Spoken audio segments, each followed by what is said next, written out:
We're so vain. This episode may be about you.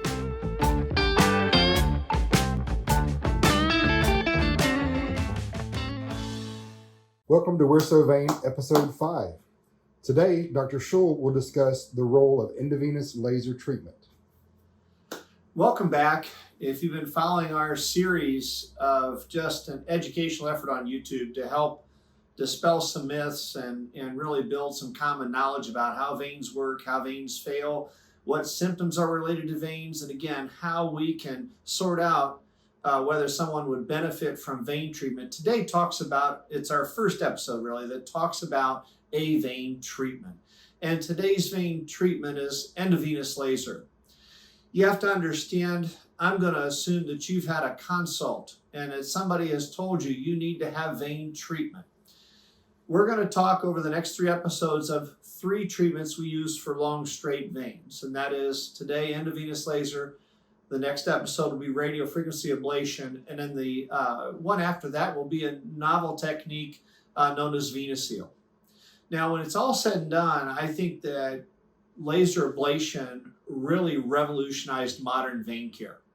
Dr. Tripp Todd, who started the clinic in Dothan, Alabama, was one of the first investigators that actually showed the promise for EndoVenous laser for patients with saphenous incompetence.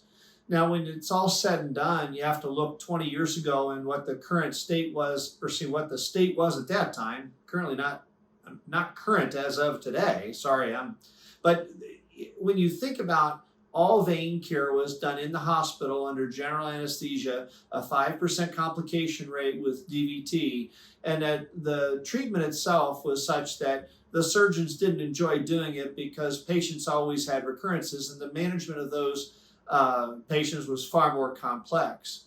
I think that we can talk about why surgical stripping is dying and why it's dead in our country on another episode, because I think it's a separate story to tell.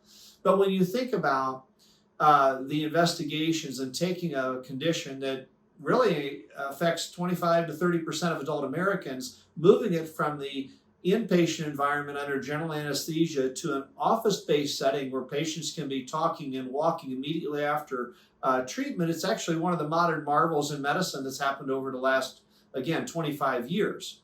So what is EndoVenous laser exactly, and what does it do? Well, when you're doing an EndoVenous laser, you have to understand we're treating long straight veins. So whether it's the great saphenous that sits on the inseam of the leg from the ankle to the groin, the anterior accessory vein that sits on the anterior thigh, or the small saphenous vein that sits in the calf. These are the 3 vessels that we most commonly treat with what we call catheter-based techniques. So EndoVenous laser uses heat to damage the vessel wall, and it does it by targeting either blood or water in the vessel to deliver that heat. Without going into the deep science of it, the procedure is done by numbing up the skin, placing a small catheter about that long into the vessel, and then passing a laser fiber within about an inch of the top of that vessel before it communicates with the deep system. And then through a series of injections that we would apply at the access point, probably at the knee, a little bit above the knee, and maybe 2 more spots to basically surround that vessel so that there was protection for muscle and protection for skin while the vessel sits right in the middle. We then fire up a laser generator that delivers a light source to the tip, and that's where it hits the target and generates the heat. So older lasers targeted hemoglobin. There was a lot more bruising with those lasers, but boy, did they close vessels really well. Today's lasers are considered second generation, and what we want is the vein to be as empty as can be, and that chromophore, the target of the laser fiber, is actually the water in the vessel wall, targeting water. So it doesn't require as much heat, it doesn't have the same amount of damage to surrounding tissues, but we do want to have a full thickness injury to the vein wall with the ultimate goal of this vessel being so damaged that your body absorbs this vessel over the course of time. Not all vessels are treated with the same energy, It's such that smaller vessels don't need as much energy to get a great outcome, but bigger vessels need more energy when it's all said and done. And sometimes the size of the vessel will determine what treatment will provide. And although I've done thousands of laser cases, I can tell you that when you compare this to other treatments, it's got some advantages where it can treat short segments that we really can't manage with other techniques. It can treat long segments. At the end of the day, most long straight veins are candidates for EndoVenous laser treatment.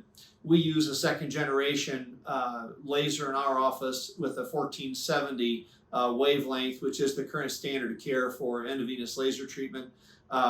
It's extraordinarily uncommon to feel any heat during the procedure because of the anesthesia. The safety is such that it compares to radio frequency and really all treatments where you expect thrombotic events at a rate of about 2 per 1,000. So the goal is to close that vessel. The post-care involves compression, walking, typically anti-inflammatories, because as the anesthesia is absorbed by the body, you got to keep in mind this vessel sits right on top of skeletal muscle. So to go from sitting to standing, it's not uncommon to feel a tug in the first few days after a thermal ablation, and that's completely normal. But that's a sign of the inflammation as that vessel sits on that muscle fascia. So when it's all said and done, the indications for EndoVenous laser treatment: number one, it's a standard care. It's accepted by all major insurance companies, including Medicare. You need a long straight vein for this treatment, or anything straight that you can put a fiber in. The indications are basically anybody with aching, painful, swollen legs that is related to reflux, including leg ulcers. And I think the safety is well established because this technology has evolved over those 20 years. And again, it was an amazing shift of how veins are treated and how they're treated today. So just to give you a prop, this is the end of a laser fiber that would go into a laser generator. And then this is how small, and I'll put my hand behind so you can see better, how small a laser fiber might be. So when it's all said and done, if you've got a long straight vein and you're looking for vein care, EndoVenous laser is an opportunity for you. It is safe, it's effective. Nobody needs general anesthesia, but keep in mind it's typically only one part of the puzzle. More patients than not have far more than just one long straight vein. So stay tuned for subsequent episodes as we talk about radiofrequency venous seal, and then we'll transition to how we manage those ropey varicosities and small veins. Thank you for your interest and thank you for your time.